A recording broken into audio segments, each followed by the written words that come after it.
तुमको ऐसा लगता है कि अगर ये मैं भोग भोग लूं तो मेरा मन शांत हो जाए, तो ये तुम्हारे साथ धोखेबाजी खेल रहा है।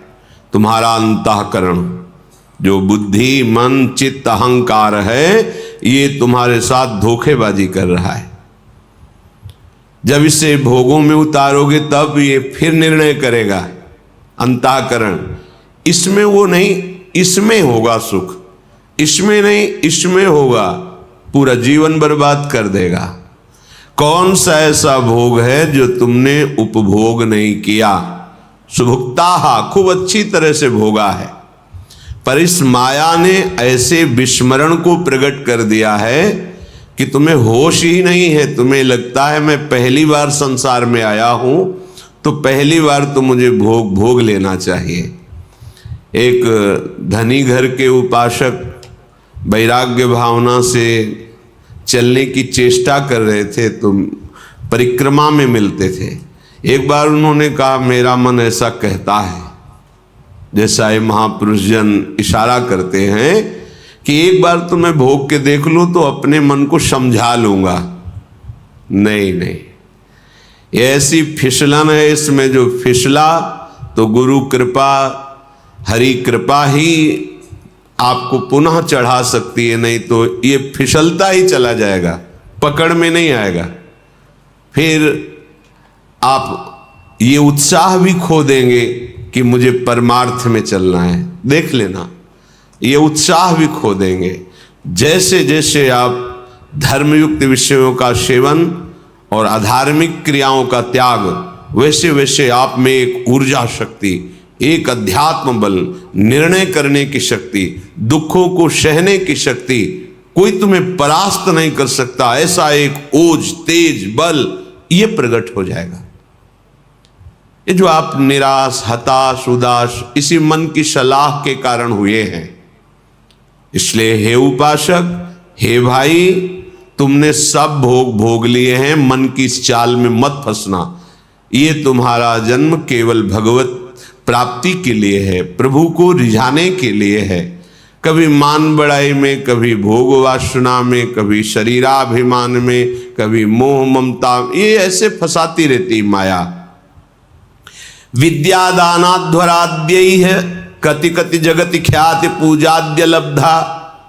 कभी कभी मन धर्म की आड़ में दान पुण्य आदि की भावना से अहंकार को पुष्ट कराने लगता है। ये जो अहंकार को पुष्ट करने के लिए धर्म की आड़ में दान पुण्य आदि करते हुए हम अहम को बढ़ावा देते, ये माया का फसाव है। अपनी वस्तु मानकर दान करने से ठीक है, कई गुना वो मिल जाएगी आपको, पर जितनी आपके पास है उतना आपको वो दुख दे रही है, भगवत विस्मरण करा रही है, अहंकार बढ़ा रही है, तो उससे 10 गुना और बढ़ जाएगा, तो अशांति तो और बढ़ जाएगी। तुम्हें लगता है वैभव बढ़ने से शांति होती है? नहीं, ज्ञान बढ़ने से शांति होती है। त्यागात् शान्तिरनन्तरम, विवेक के द्वारा असत वस्तु, असत पदवी, असत क्रिया, असत चिंतन, जब इनका त्याग होता है तो शांत हमारा स्वरूप है, क्योंकि हमारे अंशी भगवान का शांत स्वरूप है। शांताकारम भुजग शयनम। देखो, कोई सांप पे लेट के भी शांत रह सकता है, और ये तो भगवान शेष जी और उनकी गोद में लेटे हुए हमारे प्रभु कैसे शांताकारम। तो हमारा स्वरूप क्या है? शांत है। शंकर सहज स्वरूप सम्हारा, लाग समाधि अखंड अपारा। अखंड अपार समाधि, परम शांति। तो ये जो हमारा मन हमको संकल्प विकल्प में फंसाता है कि ये दान कर दूं तो ये मिल जाएगा, ये कर दूं तो ये मिल जाएगा, करो, अपनी वस्तु मान के नहीं। त्वदीयम वस्तु गोविंदम तुभ्यमेव समर्पये। हे गोविंद, हे प्रियाजू, आपके द्वारा जो सेवा सामग्री दी गई है वो सेवा सामग्री आपके चरणों में समर्पित है। इससे आपको भगवत प्रेम मिलेगा, भगवत कृपा मिलेगी, आप महान शांति को प्राप्त होंगे। क्रिया वही है, अपनी वस्तु मान के दोगे तो कई गुना बढ़ के मिलेगी, और प्रभु की वस्तु मान के दोगे तो प्रभु मिल जाएंगे, जो परम लाभ है। इस मनुष्य जीवन का परम लाभ भगवत प्राप्ति है। श्रीपाद कह रहे कि विद्या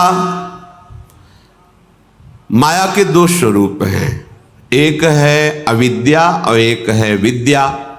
दोनों माया ही हैं, पर विद्या में भगवान की प्राप्ति का मार्ग प्रकाशित होता है, और अविद्या भगवान से विमुख करके नाना प्रकार के भोगों में फंसाती है। दोनों माया ही, पर जो विद्या पढ़ करके उसे अभिमान से युक्त कर लिया जाता है, वो फंसाने वाली ही बन जाती है, क्योंकि वो भी माया ही है। मैं शास्त्रों का ज्ञाता हूं, मुझे बहुत आता है, मुझे सब ज्ञान है, मैं विद्वान हूं, ये ठीक नहीं। ये अहंकार आपको फंसा देगा, ये मुक्त करने वाला नहीं है। मुक्त करने वाला जो ज्ञान है, जो विद्या है, वो विद्या विनय संपन्ने ब्राह्मणे गविहस्तनी स्वनी चुपाके चा पंडिता समदर्शिना। तुम्हारी विद्या के प्रभाव से अविद्या नष्ट हो जाए और समदर्शी दृष्टि प्राप्त हो जाए, सब में एक ही परम तत्व विराजमान है, ऐसा अनुभव हो जाए, ये विद्या का लाभ हुआ। पर हम विद्वान होकर विद्याभिमान करके अगर अपने को और बांध रहे हैं तो विद्या नहीं है, वो अविद्या ही है। श्रीपाद कह रहे हैं जगत ख्याति पूजाद्य लब्धा। कोई मुझे बहुत अच्छा कहे, बहुत बड़ा दानी है, बहुत भगत है, बहुत सेवक है, आदि आदि। यदि ऐसी सुनने की इच्छा है, आपको ऐसी ख्याति पाने की इच्छा है, तो ये भी माया का जाल है, जो आपको आवागमन में बांध करके कष्ट देगा। विश्वास कीजिए महापुरुषों के वचनों पर। जब आप अखिल लोक चूड़ामणि भगवान के दासत्व से युक्त हो जाएंगे, उनके महामहिम नाम का जप, उनकी चरण सेवा, उनके गुण कीर्तन, तो आपका यश तो अपने आप हो जाएगा।